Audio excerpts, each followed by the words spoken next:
I saw this guy's name on Twitter getting floated around, and I saw it, not from you. There's somebody on there. There's somebody on Twitter. I wish I could remember his name. He goes, just a reminder that Tyler Badie runs harder at 5'8", 5'8" than this guy does here. And there's somebody, I kept seeing those tweets. I'm like, man, this guy loves Tyler Badie. Like, whoa. I mean, he's 5'8", 197 pounds. Like, okay, let's go. I can't wait to get into this tape. But like, kind of like sarcastically, you know what I mean? And then I started watching the tape. And we're talking about Tyler Badie out of Missouri, 5'8", 197 pounds, ran a 4.45 40, 33.5-inch vertical, 121-inch broad jump. And as I watched Tyler Badie's tape, when it was all said and done, I was like, you know who this guy reminds me of? I was like, he reminds me of Ray Rice. That's who he reminds me of. And then it was funny because then I went back and it looked like I looked at Ray Rice's size, 5'8", 199 pounds. I looked at Ray Rice's, so then I was like, oh, wow, they're similar size. Let me look at Ray Rice's combine. Ray Rice ran a 4.46, 40-inch vertical, 31.5-inch vertical, 119-inch broad jump. Like their combine and their size are almost identical. Like I was like, oh, wow, look at me. Look at this guy, Ray Rice. So this is a guy in 2021, 268 carries, 1,604 yards, 14 touchdowns, averaged 6 yards per carry. His yards per carry was third best in FBS. He had 54 receptions, 330 yards, and 4 touchdowns. He led his team in receptions. And for a guy that's 5'8", Tyler Badie is not afraid to run in between the tackles. He's so much better on the outside. Missouri ran a ton of that outside zone stuff there, so we saw him there. He lined up outside, ran some routes, had really good contact balance. His hands were really safe to me. He breaks tackles pretty well. He's good in short yardage situations. I mean, for the cons, you look at him, his size, which limits his tackle breaking ability. He's not going to be used in short down instances. But for me, a guy of this stature who sometimes can be easily passed up, we saw a guy like Ray Rice find a lot of success at the same exact size and combine numbers that Tyler Badie run. Watching his tape, I just got more impressed and more impressed with him, and I just kept moving him up my tier rank here. As I do my notes, I kind of rank these guys as I go, just to kind of keep them in somewhat of an order. And I put him right ahead of Dameon Pierce for me, because when I was looking at the two, when I was looking at the two for me, I was like, okay, they're the same tier, but if I had to take one right now, just blindly, I think the one that offers more Dynasty upside in my eyes, which is, again, is to bring that PPR value in my eyes, I think Tyler Badie is that kind of guy. Overall, for a guy that's 5'8", 197 pounds, I usually come away not overly excited. I'm like, oh, this guy could be a compliment PPR guy.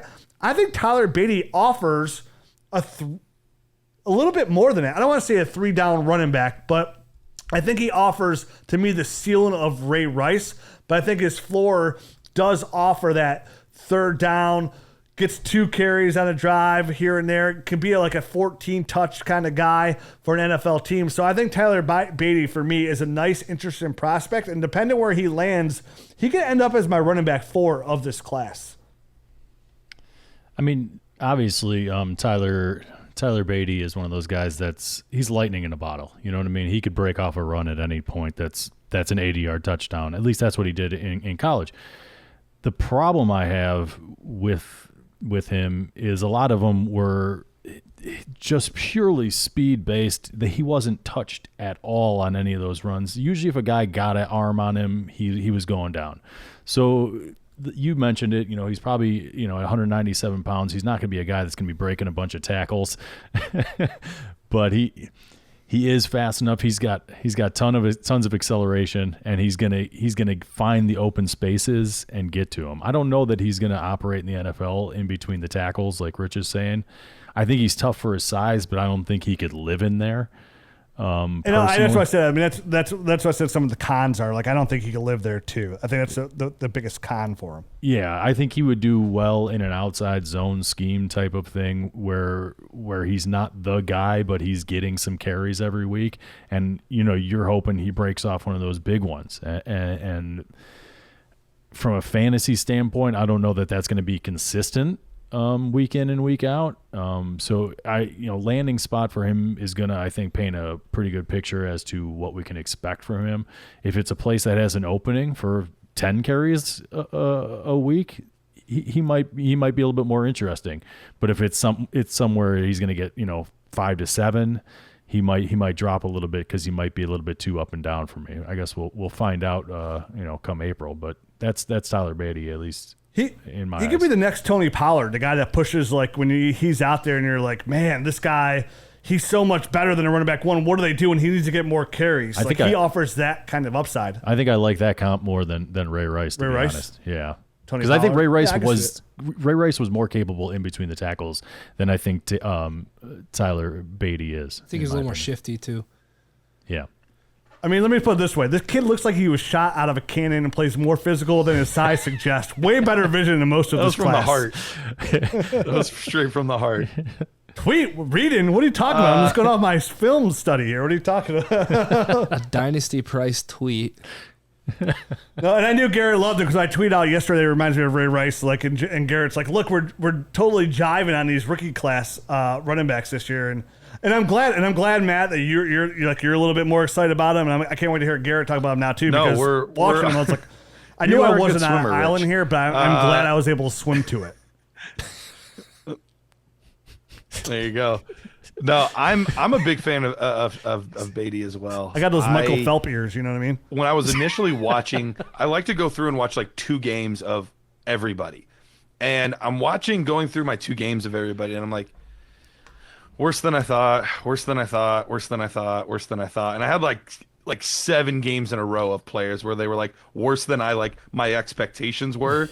And I was like, well, let's put Badie on. Like my expectations can't be much lower. And I put him on and I was like, holy cow, I really like Tyler Badie. The more I watched him, the more I like. Look, here's the baffling thing to me. We're talking about a guy that, and there it is, there's my one. We're talking about a guy that is, he's in the SEC and he's stuck behind freaking Larry Roundtree. And they don't use him until it's like, oh, it's 3rd down and 11. Let's run a draw to Tyler Badie. And a lot of times he would pick it up. Like he would make good plays in the open field. And it was just like afterthought so often and just 3rd down stuff. And like, we'll work him in when we can. And we're just going to feature freaking Larry Roundtree. And then he got drafted. He did get drafted, but he's Larry Roundtree. Like somehow he got drafted. Somehow. What was it, like 6th round or something? I don't know. It was pretty late, yeah. But regardless of that, traditionally what happens is there's a freshman that comes in or there's a guy with a more traditional build, and you would think Badie would keep his same role. But instead they said, all right, you've looked good in short spurts. We'll just give you the whole thing. And he runs for 1,600 yards in the SEC. In the SEC, this isn't in the MAC, this isn't in the WAC, this isn't in the Sun Belt. This is in the SEC. He runs for 1,600 yards. Not behind Bama's offensive line, not behind Georgia's offensive line, behind Missouri's offensive line. Like that, like all of that should not come together and work that way, but it did. He overcame the odds on a lot of this. And Rich, I'm with you on the Ray Rice comp. Like I do think he's a little like there's small differences in their game. But overall, this is somebody that, for his size, is going to do much better between the tackles than people give him credit for. And his ceiling, I think, is one of the highest ceilings out of all of the running backs not named Breece Hall. Like, his ceiling is extremely high. Now, his floor is very low as well. You don't want to bet on 5'7" running backs or 5'8" running backs, whatever he ended up coming in at. Like, 5'8". Like, that's not traditionally, like, the prototype. So his floor is extremely low as well, but we're seeing the NFL start to move away a little bit from this typecasting of this is the traditional size of this player. This is the traditional size of this player. This is the traditional size of this player. And they're starting to move into and just letting guys that have the talent and the ability to play the position. So it's one of the most boom bust players in the draft, but I'm leaning more towards boom. He keeps flipping between my RB 5 and 6 in this class. So I have him pretty high up there. And as far as the difference, like I don't even have him that far away from Spiller and Walker. Which by the way, I was doing some small tweaks today. I literally have both Kenneth Walker and Isaiah Spiller at a 72. They're tied with the exact same number. That is hard to do. But I love Tyler Badie. He's not far from those guys. Crazy upside. Go, Jared.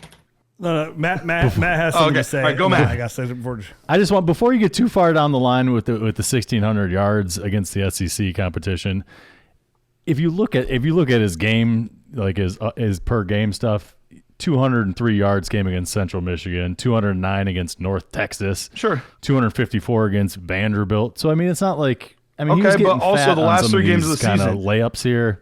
Okay, but Vanderbilt is in the SEC. Yeah, and I was gonna get there. I was gonna get there. South Carolina 209, Florida 146, Arkansas 219. I was gonna get there. Took you too long. But you didn't. You cut me off. So, Well, I can't wait till we get to 2 shows from now because I can't wait to get to Kenneth Walker because I have no idea. Like that is one player, Garrett. That's going to be our difference this year. We're going to drastically disagree on because I think Kenneth Walker is fantastic. I think he's fantastic. I think he's fantastic. all right. Yeah, so I think Tyler you guys- Beatty.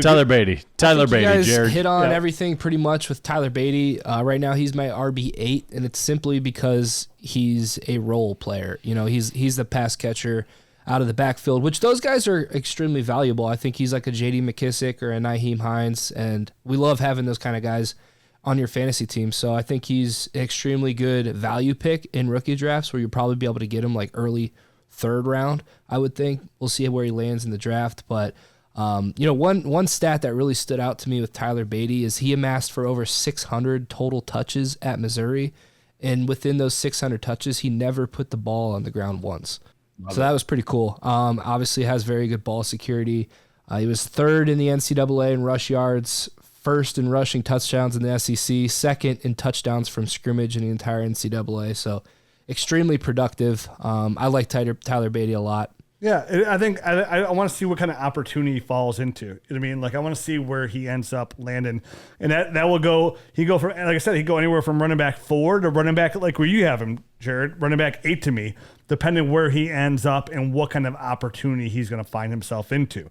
You know, if he goes to Seattle, and he's going to be him and Rashad Penny, then like okay, let's give this guy a huge bump here.